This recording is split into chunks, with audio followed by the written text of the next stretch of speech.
Hello once again. Here we are, still serving the Valley. I'm Roy Justice. Thanks for joining us. On today's program, the key word for this edition of Serving the Valley is hope. H-O-P-E, hope.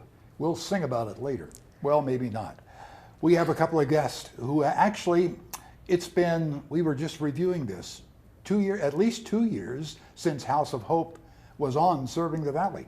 Development Coordinator Dusky Steele is with us, and the Executive Director for the House of Hope, Karen Rowe, has joined us as well to bring us up to date on what's been happening. I suppose nothing's been happening for 2.5 years. It's been right? real quiet, real quiet. Real quiet, yes, yes. Stick around. We're going to change your attitude about what this House of Hope has been all about. We know what it was, what it is now, and what has occurred. Focusing now on over 25 years. Yes. Wow. It just went like, maybe, maybe. Focusing on the journey. I know because of previous discussions with you, it has not been an easy journey. It has been, in some cases, some struggle that has taken place. And not really backing up, but just a little pause in trying to move ahead. But there's a lot of celebrating going on right now with 25 years and a new facility and new programs. And we don't have time for any of it, so I guess that's the end of our program today. They know I give them a hard time anyway. The theme, the motto, the mission, if you will, empowering women and building futures, and then enriching our community with what their futures are. Let's review. Let's back up and review those. Empowering women. How are you doing that? Well, everything about our program is empowering. We don't do anything for anybody, but instead we're their cheerleaders. We support them as they are taking the steps towards their dreams and their goals. We give them the tools that they need. So whether it's financial mentoring, a boost up into our employment, giving them, basic needs in order to feel safe and secure so that they have the capacity to look around them and see what it is they want and what their steps are. And we simply support them in their journey as they go to self-sufficiency. So as you're building their futures, talk briefly, and we'll get into more detail in a few minutes, but how are you doing that? Well, we have a lot of programs. As we were talking earlier, we've added 9 new programs in the last 2 years. So a lot of what we do is we identify the barriers with them, and then our programming is around breaking those barriers down so that they can thrive in the community. So we started an 8-week career employment program called Boost, and we've partnered with area companies, and so they learn soft skills and some basic computer skills, and then they go for an on-the-job experience with one of our partnering companies for 6 weeks. And then those companies have agreed to hire them on at an entry-level position if they're satisfied with their performance, earning a living wage. So, and with room to grow. So that's just one of the ways that we are empowering them to go out and be awesome. Let's go back to the beginning and that mission statement, which I still remember from the program we did over 2 years ago. The mission of the House of Hope is to provide various programs to help these. Are they all moms? Well, single moms and women who age out of foster care. Gotcha. Okay.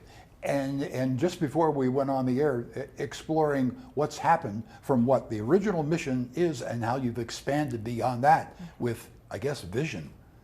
Yeah. Well, do you want to go ahead? Yeah, so we added... You two just go ahead and talk. I'm going to step out for some coffee, and I'll be back in a while. One of the programs that we added, actually 2 of the programs we added are more prevention-based. So as Dusky said, single moms, but also the women aging out of foster care. So about 2 years ago, when we moved into our new building, we were able to expand to add that demographic in because they are the highest at risk for becoming a homeless single mother later on. So by supporting them, and they're young, 18, 19, 20, 21 years old, we can help make sure that they have a foundation in order to make sure that they don't end up in our program later on. So that prevention side of it, and we also are preventing through our outreach program. So I mentioned to you earlier today, but in February our waiting list is 125 families to get into our program. And that was heartbreaking. I mean, that's just right here in this community. 125 families that are struggling just to sustain housing. Right. And so we opened up a second program that was called Outreach in order to see if we could reach some of those that maybe, you know, had one or two things holding them back, but they didn't need our full program, and if we could help them, you know, get to that point of stability so that they could stay in the housing or obtain housing that they could sustain. I don't know if we'll have time for it, and I don't want to save it till the end, but the success story that you were just exploring with me before we went on the air, of the transitioning between what they're doing and what the future is, that you gave me 2 examples quickly. Yes, we are so excited because since we're able to add all this programming and dive deeper into what the barriers are that are holding single mothers back, we now have 2 of our moms who are in the Habitat for Humanity program, and they are going from homeless to homeowner. So we're super excited about that. That's the ultimate success. Wow. There are also, I'm going to put the commercial in right here, and they're panicking and control. Commercial? What commercial? No, there are opportunities for people who are not involved with the House of Hope to volunteer their service to help the House of Hope.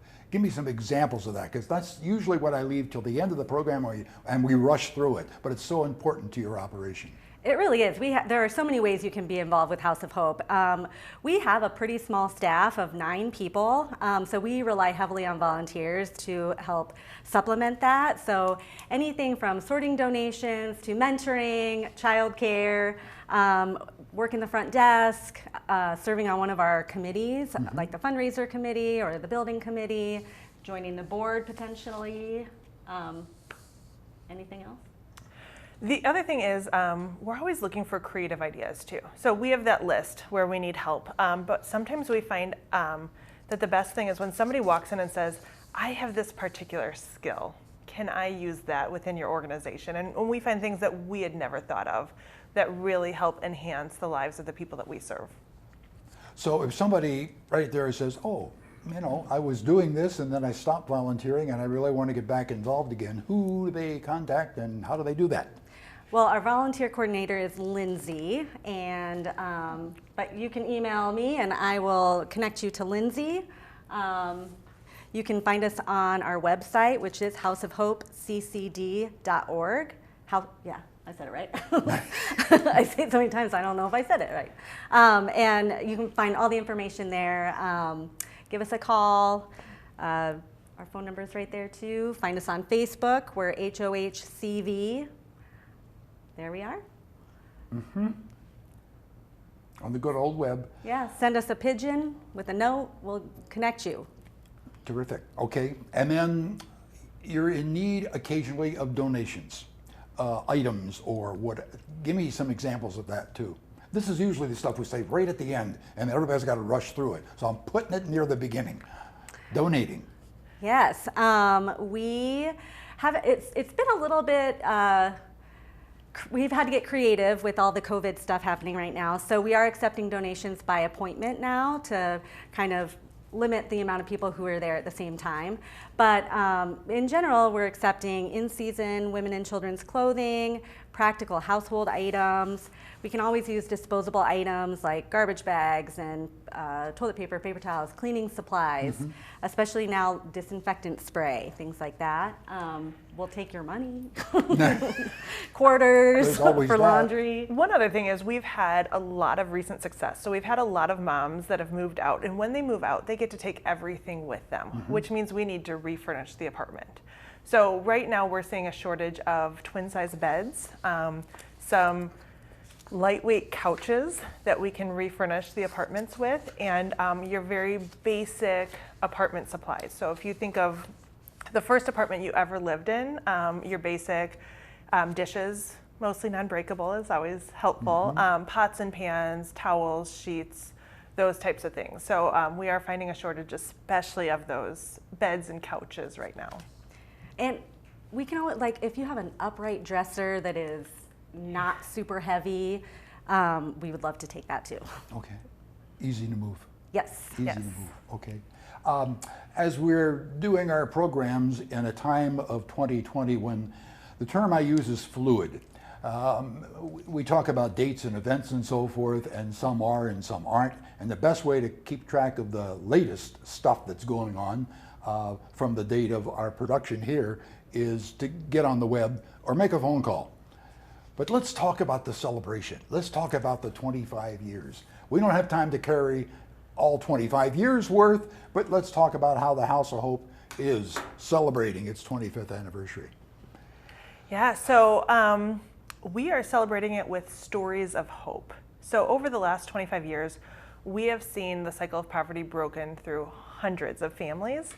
And so what we've done is we've just decided to celebrate some of those people that have been through the program, that are living successful and strong lives right now, that were part of the beginning of it, that have had some major impact on our community in there. So every week we're releasing a new story of hope. And we're going into number 6, which should be on tomorrow. Mm-hmm. But yeah, we just want to celebrate the people that have come before, that have done the work, and have really made it what it is today. Can you give me, looking back, an abbreviated version of how this whole thing got started? Yes. It started in, well, the conversations actually started in 1992, but House of Hope was established in 1995, and it was a group of church leaders who got together and in response to the growing number of single homeless mothers in the area, and they wanted to do something about it. So they established the Christian Community Development, or the CCD, and then out of that came House of Hope. And it started with a holistic view of serving from within. And so it was 7 families and a house mother in that old brick building. And she lived there and helped them get back on their feet. And then over the years, it has evolved into 15 families and outreach and pillars and all that stuff. The term pillars, you want to explain that? That's our house for the women that are aging out of foster care. Okay. So we have 5 bedrooms. It used to be 2 apartments, but we kind of repurposed it. So it's 5 bedrooms, so 5 young ladies live there for up to 2 years, and they are able to just, kind of go through and figure out their foundation and figure out what their next steps are in life and have a soft place to transition. So there are some rules. Absolutely.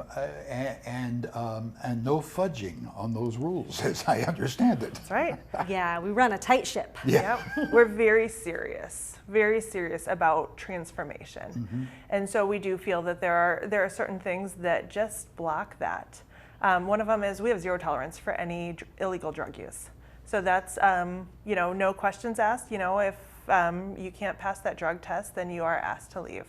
That doesn't mean that you can't try again later in life, but there won't be, that second chance while you're in the program. The other one is there's no men in the bedrooms for the Pillars program. Mm-hmm. So, we want these girls to be able to really make clear decisions on their own. And then for our other program, no men overnight. Okay.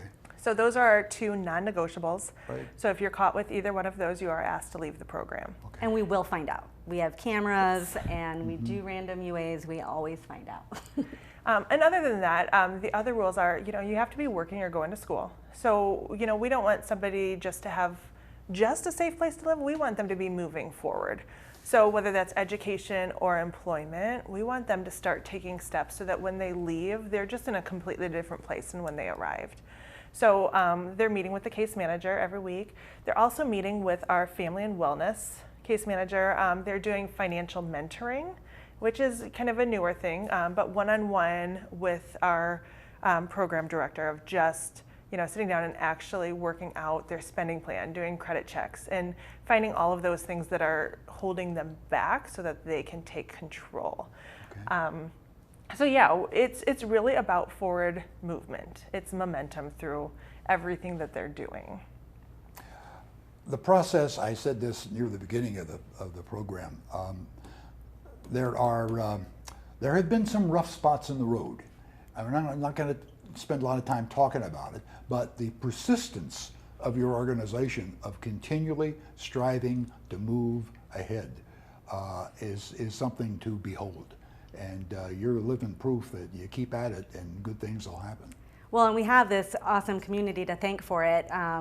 We could not do what we do if it weren't for this community. We are completely funded and supported by the community, so all of our funding comes from fundraisers and private contributions and local grants. We have all of our volunteers, our in-kind support. We have a great community. Absolutely, and our skill sets only go so far. So if we don't have the support of this community around us, then there's not much that we can do. But we have found that, we've had people just come alongside us, teach us, guide us, and help, bring everything to the next level. And so it's been fun. It's been a lot of fun to be part of and to see things just grow and expand and continuously go deeper. Speaking of going a little deeper with success and fun, let's take a time out and take a look at this.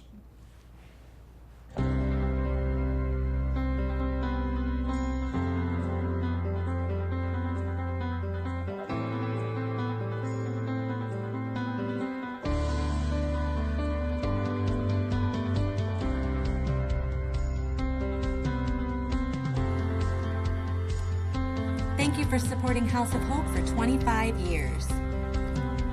Visit our website at www.houseofhopeccd.org. House of Hope is such an important program for the Cedar Valley.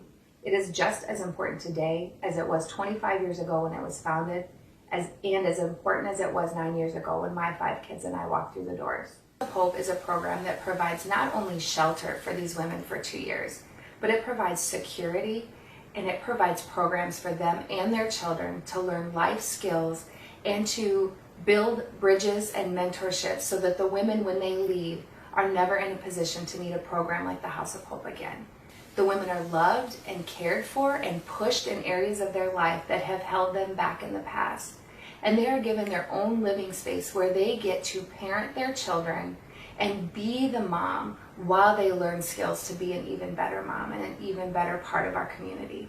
So thank you to those who support the House of Hope. It is so important, and happy 25th anniversary to the House of Hope.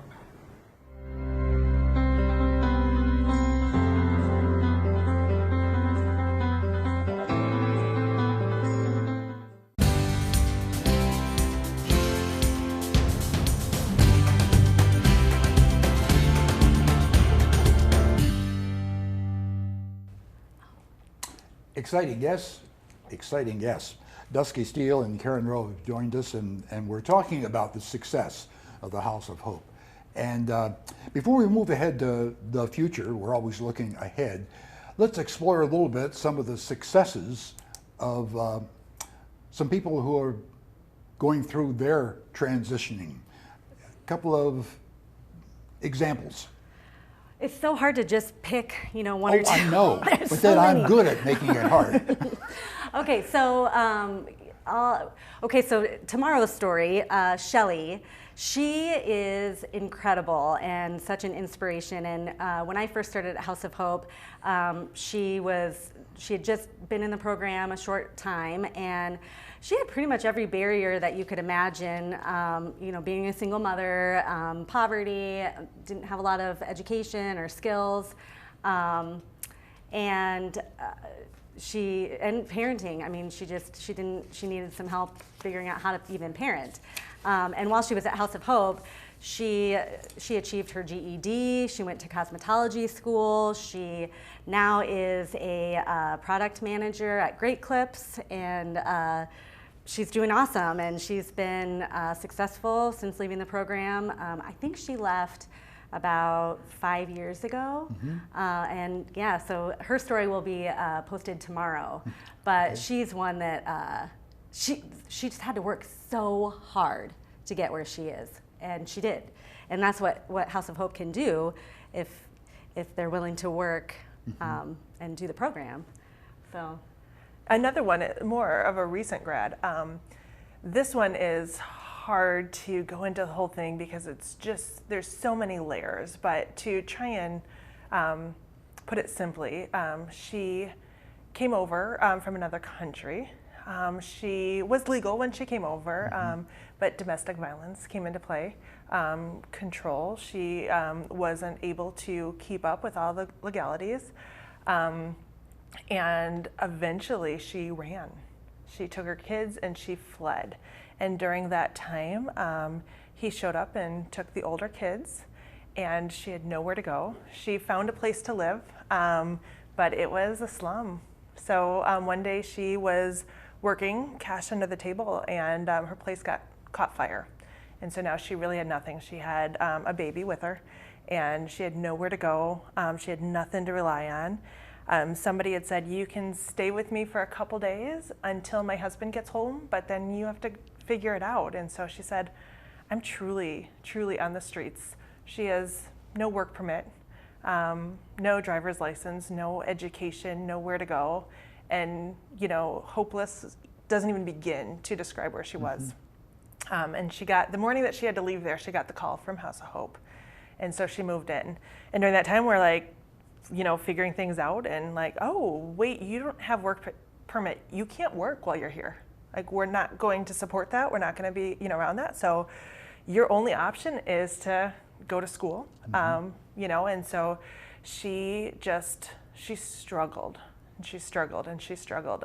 Meanwhile, it cost a lot to go through the immigration thing, and she did everything she could. And finally, one day those papers came in. During that time, she got sued for custody of the baby. Now again, she had no work permit. She had no income. She was seriously without any other support at that time. And, it looked, again, hopeless. So now fast forward, and we look at her today. She is fully self-sufficient. She has a great job with great pay. She has all of her children living with her. She was able to find a lawyer that took a payment plan from somebody that had no way of earning income. And she has, paid that bill. She has done everything. She got her driver's license, which, let me tell you, it took 6 months to pass the permit test. So I don't think anyone has worked harder to get a driver's license than her. But she just never gave up. Yeah. She lived with us for just about the whole 2 years that she was allowed to be there. And through the whole thing, she never gave up.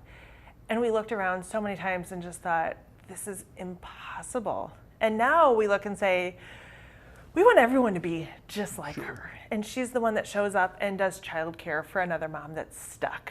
She shows up constantly. She comes back and volunteers all the time, just because she wants to be around her family. Sure. And it's such a neat thing to just look at her and think, wow, if this person could overcome these impossible odds, what could the rest of us do if we just had just a tiny bit of her persistence? So it's just really cool watching her. Not too long ago, the mayor actually presented her with a Iowa Women's Foundation Ovation Award for overcoming impossible odds and just being resilient and persistent through the whole entire time. Sure. So Persistence for sure. Yes. I remember the program we did a couple of years ago, and you talked about the residents who graduate into and feeling confident of where they are, returning to help in the operation of the House of Hope. There are probably other examples of that as well. Actually, the video you just showed was one of those. She graduated the program many years ago, and she's been sitting on our board of directors for Ever almost, since. has it been 6 years. 5 years? 5 years, 6 years? Okay, yeah. So she's been sitting on our board of directors. She teaches classes to the other moms. She's been a mentor to them. She really just pours herself into the others going through, and she's another beautiful example of what can be done if you just, put your head down and work. And we see that a lot. I mean, a lot of our moms come back and give back in some way or another, whether it's they're donating their clothes or they're volunteering or they're serving on a committee or they're helping out the other moms. So it's really cool that we have a front row seat to that transformation and then seeing the end result and seeing that what we're doing works. So we don't rest on laurels. We don't just say, well, we're done now. No, look ahead. What's down the road? I'm not sure we're ready to fully divulge Let's what's just down the enjoy road. it. Just give a tidbit, give a tidbit. Oh, okay. Well, so what we've really been focusing on lately is going deeper, as I mentioned earlier. So we have, gone into enhanced case management. We started the Boost program. We started that one-on-one financial mentoring. Everything that we're doing is how can we get to the heart of the barriers and break them as efficient as possible. Let's stop taking 2 years to just get to the starting point. How do we get somebody to that starting point quicker and faster? So our next endeavor is along those lines. We want to take our Boost program, we want to take that employment readiness, and we want to open a new program that is going to just break open wide that employment barrier and really go deeper and stronger. We want our women to not be fighting for that entry-level position, but we want them to be moving into positions that can truly support their family. And positions of leadership too.